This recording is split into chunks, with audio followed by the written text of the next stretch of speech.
बिस्मिल्लाहिर्रहमानिर्रहीम अस्सलाम वालेकुम। Welcome to quick review. और quick review current affair series के अंदर आपका वेलकम है। और करंट अफेयर्स में हम जो है वो आज डिस्कस करने लगे जी नेशनल और इंटरनेशनल जो इंपॉर्टेंट न्यूज़ हैं उनको हम डिस्कस करेंगे, ठीक है। जिसमें नेशनल में सबसे पहले हमारे पास ये है कि जो हमारे जो डिफेंस मिनिस्टर साहब हैं ख्वाजा आसिफ, वो ये कह रहे हैं कि BLA and TTP are Indian proxies, government will prove India's involvement in Khuzdar bus attack. कल जैसे हमने देखा था कि कहा गया था कि खुजदार के अंदर जो बस अटैक हुआ है उसमें जो है वो बच्चे शहीद हो गए, तो हम हमारी तरफ से ये फर्स्ट टाइम फौरन से जो है वो इल्ज़ाम लगाया गया कि भाई इंडिया ने ये काम किया है, ठीक है। तो हम ये देख रहे हैं कि अब जो है वो डिफेंस मिनिस्टर ये कह रहे हैं कि भाई हम प्रूव कर सकते हैं कि ये बीएलए और टीटीपी जो है प्रॉक्सीज हैं और बेसिकली इंडिया ही के लिए काम कर रहे हैं और कल का जो अटैक है वो भी इंडिया ने ही करवाया। सो इसका मतलब हम ये देख रहे हैं जो पाकिस्तान इंडिया की जो टेंशन है, ठीक है जी, पाक इंडिया टेंशन वो अभी तक रिड्यूस नहीं हुई, बल्कि हम ये देख रहे हैं कि वो आगे ही बढ़ती जा रही है। जैसे इंडिया ने हमारे मिशन को एक्सपेल कर दिया, अब इन्होंने जो है एक्सपेल कर दिया, तो अभी मजीद टेंशन्स बढ़ रही हैं। अब ये किस चीज़ को इंडिकेट कर रही हैं इसको हम डिस्कस करेंगे,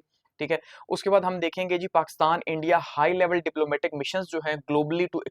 एक्सपोज ईच अदर्स प्रोपेगेंडा, ये बहुत इंपॉर्टेंट है, इसको भी हम देखेंगे। इसके सिग्निफिकेंस क्या है कि पाकिस्तान और इंडिया दोनों ने ही जो है वो अपने डिप्लोमेटिक मिशंस भेजे हुए हैं दुनिया के अंदर कि भाई दुनिया जो है वो उनको सपोर्ट करे या उनके स्टैंड को सपोर्ट करे। तो इसको देखेंगे कि क्या इससे हासिल करने की कोशिश की जा रही है। साथ में एक न्यूज़ आई है बीबीसी के अंदर कि भाई जो चाइना है बेसिकली वो विनर रहा इंडिया और पाकिस्तान के कॉन्फ्लिक्ट का। तो यानी ना पाकिस्तान विनर रहा ना इंडिया रहा, बल्कि जो है वो चाइना जो है वो एक नए विनर के तौर पे आया है। और यही ज़्यादा थ्रेट पैदा हो रहा है इंडिया के लिए भी और साथ में यूएस के लिए भी एक थ्रेट पैदा हो रहा है कि अगर चाइना जो है वो न्यू विनर के तौर पे यहाँ पे नज़र आता है तो, ठीक है, उसकी टेक्नोलॉजी अगर इतनी एडवांस है। उसके बाद इंटरनेशनल में हम डिस्कस करेंगे कि इज़राइल जो है वो ये कह रहा है, या एक रिपोर्ट जो है वो सामने आई है, ये सीएनएन की रिपोर्ट है। और रिपोर्ट ये बता रही है बेसिकली कि जो इज़राइल है वो तैयार है ईरान के न्यूक्लियर फैसिलिटीज़ के ऊपर अटैक करने के लिए। इस कंडीशन के अंदर कि अगर जो है वो यूएस और ईरान की जो टॉक्स हैं वो फेल हो जाती हैं तो ये अटैक करेगा, ठीक है। एक खुफिया रिपोर्ट आप ये कह सकते हैं। इसके साथ-साथ हम ये डिस्कस करेंगे कि ट्रम्प साहब जो है फ्रस्ट्रेट हो गए हैं गज़ा वॉर से, और वो या तो अपने लोगों को बताना चाह रहे हैं कि मैं फ्रस्ट्रेट हो गया हूँ, या सच में फ्रस्ट्रेट हो गए हैं और वो चाह रहे हैं कि अब इस वॉर को एंड किया जाए। तो उसका क्या मतलब है? क्या वॉर यूँ एंड हो सकती है? और लास्ट में हम बात करेंगे इज़राइल जो है, अब वो ये कह रहा है, या नेतन्याहू ये कह रहे हैं कि भई हम इस वॉर को एक कंडीशन पे, जो गज़ा की वॉर है, वो एंड करेंगे कि यहाँ से ये निकल जाएँ। यही यानी वही जो ट्रम्प का प्लान था कि यहाँ से इनको रीलोकेट कर दिया जाए, उस रीलोकेशन के ऊपर जो है कह रहे हैं हम वॉर को खत्म कर सकते हैं, अदरवाइज नहीं खत्म करेंगे। जबकि हम दूसरी साइड पे देख रहे हैं कि नेतन्याहू के लिए भी इज़राइल के अंदर जो है वो चीज़ें कोई ज़्यादा अच्छी नहीं जा रही और उनके लिए भी प्रोटेस्ट उनके खिलाफ हो रहा है काफ़ी ज़्यादा। कतर गेट स्कैंडल को लेके कि उन्होंने कतर से पैसे लिए, इस पिक्चर के अंदर ये आप देखिए, तो ये पोर्ट्रे किया जा रहा है कि उन्होंने कतर से पैसे लेके अरब ममालिक की इमेज बिल्ड करने की कोशिश की है। तो ज़ाहिर-सी बात है उनके लिए काफ़ी मुश्किल है कि किस तरह के इल्ज़ामात लग रहे हैं। तो इनको हम डिस्कस करेंगे जी वन बाय वन। आगे बढ़ने से पहले अगर आपने जो है वो बैच 5 जो है वो जॉइन करना है हमारे हमारा क्विक रिव्यू का सीएसएस या पीएमएस क्लासेस का, तो आप जो है वो उसके लिए कांटेक्ट कर सकते हैं, ठीक है। और 20 तक 24 तक जो है वो रजिस्ट्रेशन जारी है, उसके बाद क्लासेस स्टार्ट होंगी। सबसे पहले बात करते हैं जी कि भाई जो बीएलए और टीटीपी है, ख्वाजा आसिफ साहब का ये कहना है कि ये इंडियन प्रॉक्सीज हैं, ठीक है, और गवर्नमेंट जो है वो प्रूव करेगी कि भाई इसमें इंडिया की इन्वॉल्वमेंट है। तो देखिए सबसे पहली बात तो ये है कि हमने कल देखा था कि खुजदार के अंदर जो है वो अटैक हुआ बलूचिस्तान के अंदर, और वहां पे जो है 6 लोग जो है शहीद हो गए उस बस के अंदर, ठीक है। जिसमें कहा जा रहा है ग्राउंड रियलिटीज में शायद 25-30 बच्चे जो है शहीद हैं, लेकिन ऑफिशियली जो है वो 6 बच्चों का कहा जा रहा है। तो अब सबसे इंपॉर्टेंट ये है कि ख्वाजा आसिफ साहब ने ये बात कही कि हम प्रूव कर सकते हैं। अब ये वैसे ही है जैसे इंडिया जो है वो इल्ज़ाम लगाता है और फिर कहता है हम प्रूव करेंगे। वो कभी प्रूव करते हैं कि नहीं, ये तो हम देखते हैं। ज़ाहिर-सी बात है ख्वाजा आसिफ साहब ने अगर ये बात कही है, तो हम भी जानते हैं कि पाकिस्तान में गवर्नमेंट तो इंडिपेंडेंट किस लेवल पे है। तो अल्टीमेटली इन्हें कहा जा रहा है कि भई ये पुश किया जा रहा है कि आप बताएँ, इसका मतलब प्रूफ तो मौजूद है कि हमें पता है कि बीएलए जो है वो, ठीक है, बलूचिस्तान के अंदर, और टीटीपी जो है वो हमारे केपीके के अंदर, बेसिकली दोनों ही इंडियन स्पॉन्सर्ड हैं, ये हम पहले से ही जानते हैं। लेकिन इससे पहले भी 10 से 20 साल या इससे भी ज़्यादा टाइम से ये अटैक कर रहे हैं, लेकिन हमने कभी भी एकदम से यूँ कहते ज़रूर हैं लेकिन बिना नाम लिए। लेकिन अब हम ये देख रहे हैं कि पाकिस्तान और इंडिया की डिप्लोमेटिक टेंशन्स जो हैं वो आगे बढ़ रही हैं, और जैसे आपने सुना होगा कि ये कहा जा रहा है कि भई इंडिया और पाकिस्तान, या ख़ास करके इंडिया जो है वो तैयारी कर रहा है एक और अटैक की पाकिस्तान के ऊपर। तो इसलिए वो अपनी तरफ से कोशिश कर रहा है डिप्लोमेटिक मिशंस भेज के भी, साथ में इस तरह के हालात बना के भी। तो पाकिस्तान को भी अंदाज़ा है कि अगर वो इस टाइम खामोश रहा तो शायद ये उनकी बहुत बड़ी मिस्टेक होगी, और वो भी दुनिया को बताना चाहता है बेसिकली कि भाई ये जो पाकिस्तान के अंदर हो रहा है, या खास करके जो कल हुआ बलूचिस्तान के अंदर खुजदार में, ठीक है, तो यहाँ पे भी जो है वो इंडिया इन्वॉल्व, और ये कह रहे हैं हम प्रूव कर सकते हैं। ठीक है? तो इसका मतलब पाकिस्तान भी खुल के बोल रहा है, उसे अंदाज़ा है कि अभी नहीं बोलेंगे तो फिर शायद हमें बोलने का मौका ना मिले और दुनिया जो है इस बात को रिकॉग्नाइज़ ना करे, ठीक है? तो इसलिए वो बार-बार कह रहे हैं कि भाई ये जो डेलिब्रेट अटैक था सिविलियंस के ऊपर, ये बेसिकली जो है वो इंडिया की तरफ से किया गया। तो डिफेंस मिनिस्टर ने ब्लेम किया इंडिया को, गो कि इंडिया का जो रिस्पॉन्स आगे से रहा, उनका जो फॉरेन ऑफिस है, ठीक है जी, उसने उनके फॉरेन ऑफिस ने इस बात को रिजेक्ट किया और उन्होंने कहा कि भाई हमारा कोई ताल्लुक नहीं है। ये बिल्कुल वैसे ही है, देखिए जब उन्होंने पहलगाम के अटैक का हम पे इल्ज़ाम लगाया तो हमारे भी फॉरेन ऑफिस ने कहा हम इन्वॉल्व नहीं है, ठीक है? तो अब वो भी कह रहे हैं कि हम इन्वॉल्व नहीं है, जबकि हम ये कह रहे हैं कि जो बीएलए है इसको बनाया आपने, इसको फंडिंग आपने की, टीटीपी के को पैसे कहाँ से मिलते हैं, ये कहाँ से आते हैं? तो बेसिकली इंडिया जो है वो डायरेक्टली इन्वॉल्व है और ये भी कहा जा रहा है कि इंडिया ने बीएलए का बजट बढ़ा दिया है पहले से ज़्यादा, ठीक है? यानी हर बार वो बजट में एक पैसे रखता है पाकिस्तान को तोड़ने के, तो उसने जो है वो बीएलए का बजट बढ़ा दिया है क्योंकि उसके अटैक्स बढ़ गए हैं। आप देख रहे हैं जैसे जफर एक्सप्रेस का हादसा हो या मिलिट्री पर्सन्स के ऊपर मुसलसल जो अटैक हो रहे हैं बलूचिस्तान के अंदर, तो जिस तरह से इंटेंसिफाई चीज़ें की जा रही हैं, इसलिए ये कह रहे हैं कि भई हमें पता है कि उन्होंने बजट बढ़ा दिया, हमारे पास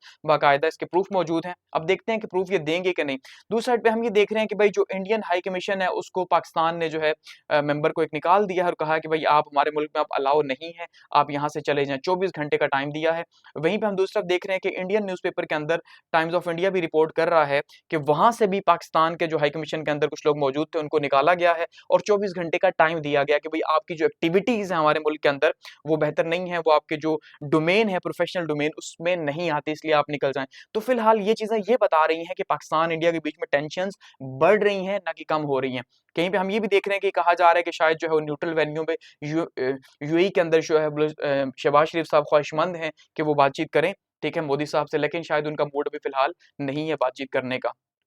तो आईएसपीआर के रिस्पॉन्स की बात करते हैं तो आईएसपीआर ही ये कह रहा है कि भाई हम जो है वो रिस्पॉन्स भी कर रहे हैं और ये जो हमने ऑपरेशन बनियान मरसूस जो है वो किया है, इसके अंदर हमने 12 टेररिस्ट जो है वो मारे हैं और ये 12 टेररिस्ट बेसिकली वही हैं जिनको इंडिया जो है वो स्पॉन्सर कर रहा है, ठीक है? वो कह रहे हैं ये इनका ताल्लुक बीएलए से था और टीटीपी से था और ये हमने टारगेट किया और इंडिया इसके अंदर इन्वॉल्व था, हमारे पास इसके प्रूफ्स मौजूद है। तो इंडिया स्टेट स्पॉन्सर्ड टेररिज्म कर रहा है। जैसे इंडिया पाकिस्तान पे इल्ज़ाम लगाता है ना स्टेट स्पॉन्सर्ड, के रियासत जो है वो इन्वॉल्व है पैसे देने में, फंडिंग करने में, दूसरे मुल्क को डिस्टेबलाइज़ करने में, क्योंकि आज हम देखते हैं डायरेक्ट वॉर्स तो मुश्किल से होती हैं, लेकिन जो प्रॉक्सी वॉर्स हैं वो हर जगह चल रही होती हैं, इनडायरेक्ट वॉर्स अपने दुश्मन को कमज़ोर करने के लिए और वही काम जो है वो इंडिया कर रहा है पाकिस्तान के साथ या शायद पाकिस्तान भी कर रहा है इंडिया के साथ, ठीक है? तो अब यहाँ पे सबसे इम्पोर्टेंट चीज़ क्या है? सबसे इम्पोर्टेंट चीज़ ये है कि अब जो पाकिस्तान का स्टैंस है, हम ये देख रहे हैं कि पाकिस्तान अब उसने पिछले 1 हफ्ते के अंदर काफ़ी एग्रेसिव जो है अप्रोच पकड़ी है और वो वही काम कर रहा है जो इंडिया कर रहा है। आप चाहे इसे कह लें कॉपी डिप्लोमेसी है, ठीक है जी? कॉपी डिप्लोमेसी का मतलब यही है कि आप देखते हैं कि आपका मुखालिफ जो कर रहा है, आप भी वही करते हैं। तो इसका मतलब यही है कि पाकिस्तान अब जैसे इंडिया ने इंटरनेशनली चीख-चीख के पूरी दुनिया को बताया कि पाकिस्तान एक टेररिस्ट स्टेट है, ठीक है? ये स्टेट स्पॉन्सर्ड है और दुनिया ने माना भी। इसीलिए देखिए हमें किसी ने फ़ेवर इस वॉर के अंदर नहीं किया 1-2 ममालिक को छोड़ के, लेकिन इंडिया को फ़ेवर किया गया। तो पाकिस्तान भी यही काम कर रहा है कि दुनिया को चीख-चीख के बता रहा है कि भई कल को वॉर होती है, तो ये भी इन्वॉल्व है क्योंकि ये भी हमारे मुल्क के अंदर यही काम करता है, ठीक है? तो ये तो थी हमारे पास फर्स्ट न्यूज़। उसके बाद हम ये देख रहे हैं कि भई आपने देखा अभी शाम में जो है वो बेसिकली क्या हुआ कि भई जो पिंडी के अंदर है वो कॉन्फ्रेंस हुई है, तो मिलिट्री की जो टॉप ब्रास है, यानी जो कोर कमांडर कॉन्फ्रेंस है, उसमें भी कहा गया कि अब ये हम एक ऑपरेशन करेंगे और डिसमेंटल करेंगे जो प्रॉक्सीज़ हैं यहाँ पे। तो उसकी डिटेल्स अभी नहीं आई कि किस तरह से ऑपरेशन किया जाएगा। इसका मतलब जो बीएलए है या टीटीपी है उसके खिलाफ अब हम देखने जा रहे हैं कि शायद जो है वो कोई ऑपरेशन होने जा रहा है पाकिस्तान के अंदर, क्योंकि पहले भी कहा गया, लेकिन शायद पहले एक पेज पे सारे नहीं थे, लेकिन अब जो है क्योंकि सारे सपोर्ट कर रहे हैं अल्टीमेटली, तो शायद अब इनके लिए जो है रास्ता बन जाए और टीटीपी और बीएलए के खिलाफ एक ऑपरेशन स्टार्ट हो जाए पाकिस्तान के अंदर। मजीद हम जो है वो देखेंगे कि पाकिस्तान के अंदर कुछ हालात मजीद खराब भी होते हुए हमें दिखाई देंगे।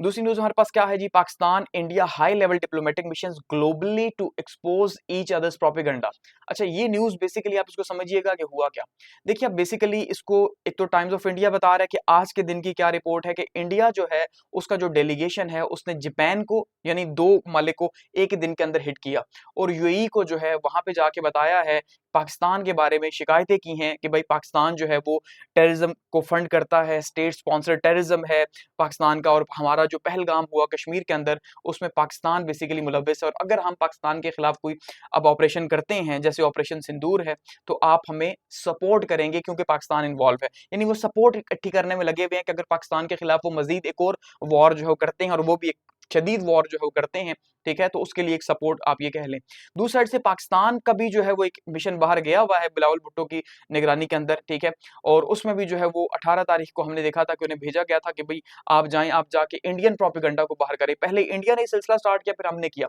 देखिए अब हो क्या रहा है, अब ये जो पहलगाम का 22 मार्च का इंसिडेंट हुआ है, ठीक है, इस 22 मार्च के इंसिडेंट के बाद एक छोटा सा ऑपरेशन तो हो चुका और छोटी सी 3 दिन की आप ये कह लें वॉर भी हो चुकी है। अब इंडिया ये चाह रहा है कि वो एक बड़ा या डिसिसिव ऑपरेशन करे पाकिस्तान के खिलाफ, या शायद इस बार वो मिलिट्री इंस्टॉलेशंस को डायरेक्टली और पहले राउंड के अंदर ही टारगेट करने की कोशिश करे, क्योंकि जाहिर बात है उसके साथ कोई अच्छा नहीं हुआ जो पाकिस्तान एयरफोर्स ने किया। सो ऐसे में अब उसको क्या चाहिए, उसको सपोर्ट चाहिए एक बड़ी वॉर के लिए या पाकिस्तान को शदीद नुकसान पहुंचाने के लिए। तो इसलिए वो बेसिकली क्या कर रहा है, वो सपोर्ट हासिल कर रहा है ये पाकिस्तान को आइसोलेट करने के लिए, पाकिस्तान को तनहा करने के लिए। क्योंकि जब आप आज के जमाने में इंटरनेशनल रिलेशंस के टाइम पे तनहा कर देते हैं किसी मुल्क को, तो वो खुद ही मर जाता है अपनी मौत। आप सोचें अगर इस कॉन्फ्लिक्ट के अंदर चाइना हमारा साथ ना देता, टर्की हमारा साथ ना देता, अजरबैजान ना देता, तो एक्चुअली में पाकिस्तान के लिए बहुत मुश्किल था कि उन क्राइसिस को डील करता,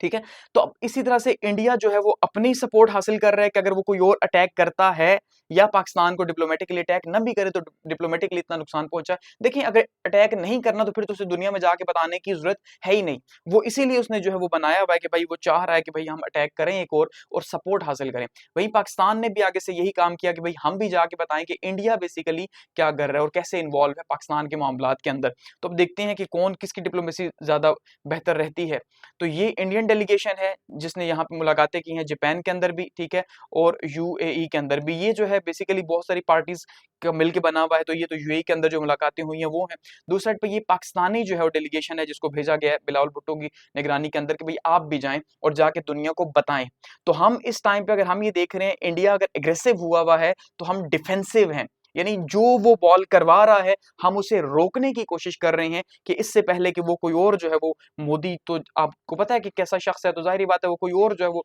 हिंदुत्व के रशे में अपने इलेक्शन को बचाने के लिए कोई और स्टंट कर दे, तो हमें भी जो है दुनिया को बताना चाहिए कि भाई एक्चुअली में वो भी ऐसे ही हैं जैसे हम हैं, या अगर हम स्पॉन्सर का इल्जाम लग रहा है तो भी करते हैं, ठीक है।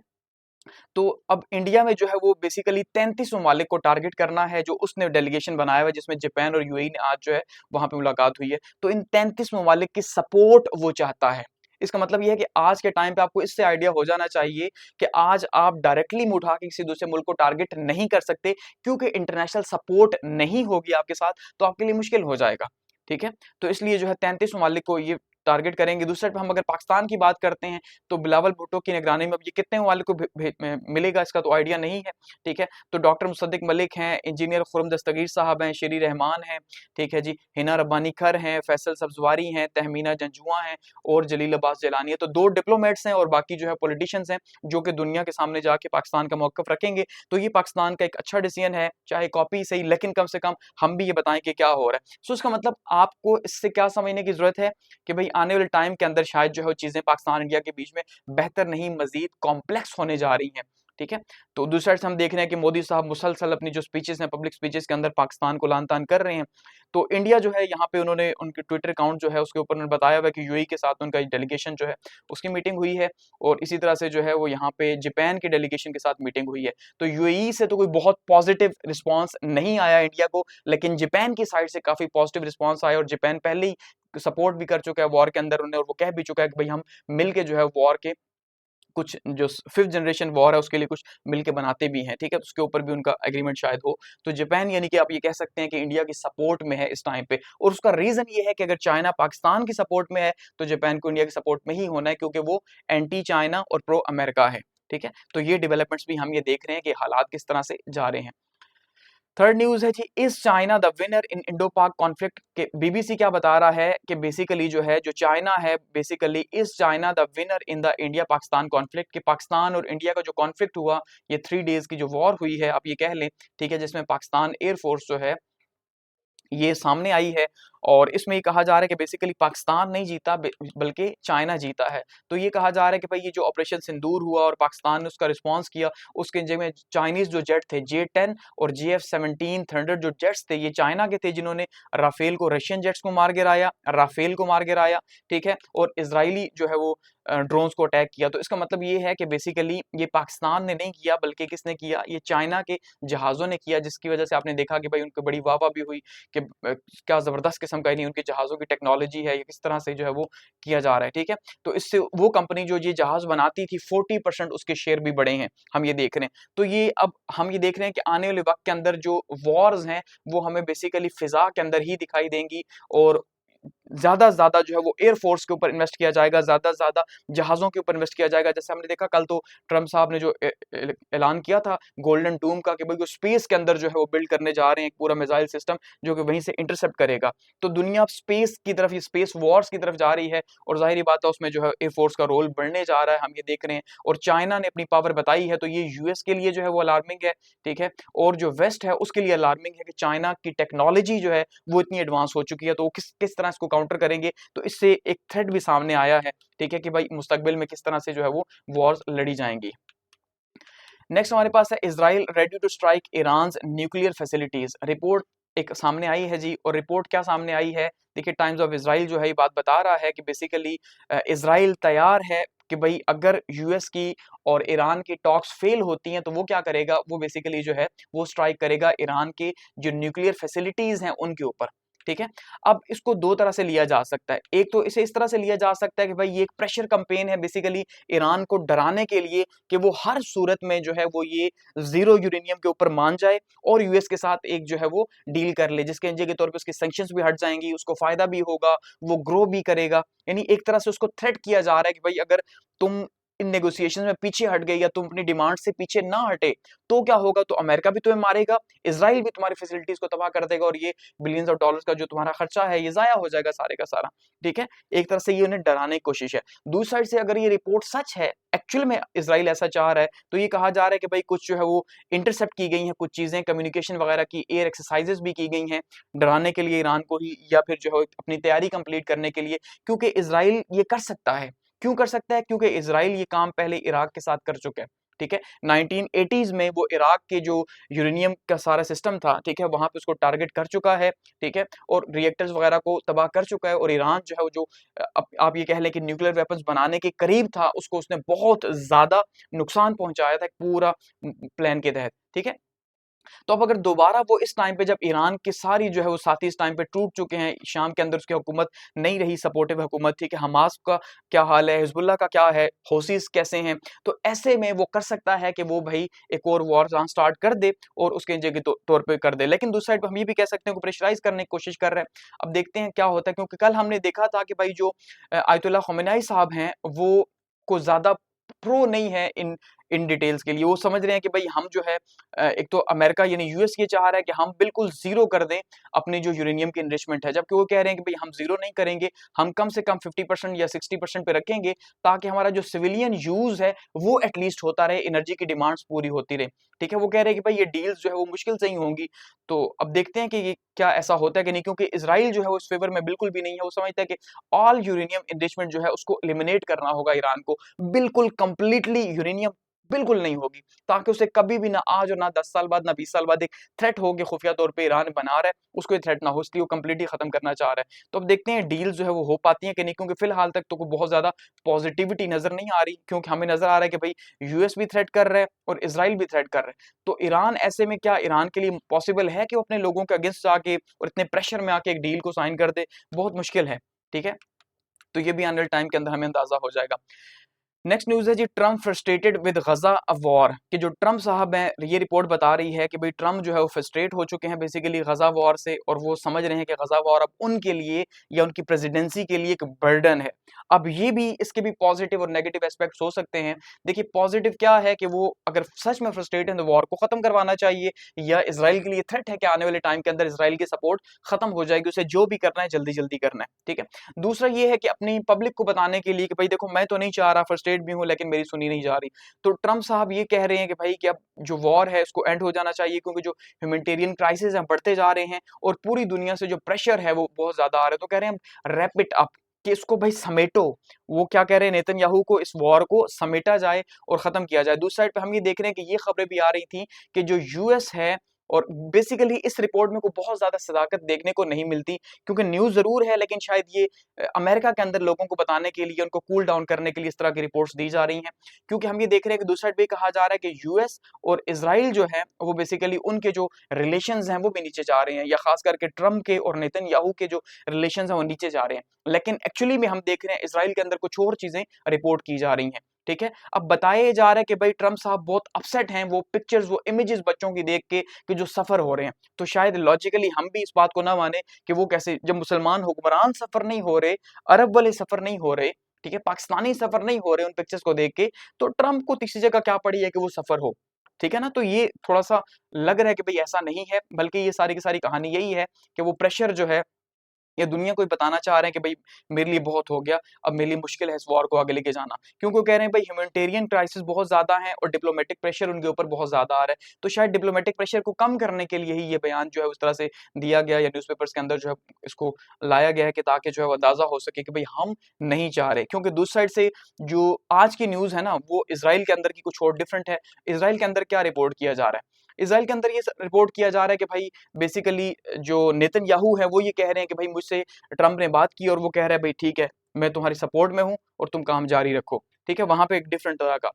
Israel backs Trump's Gaza relocation place as new condition for ending war. कि अब इसराइल जो है, अब वो क्या कह रहा है जी, वो कहता है मैं एक ही कंडीशन के ऊपर वॉर खत्म करूंगा, या नेतन्याहू की आप बात कर लें कि Netanyahu sets implementation of Trump's Gaza relocation plan.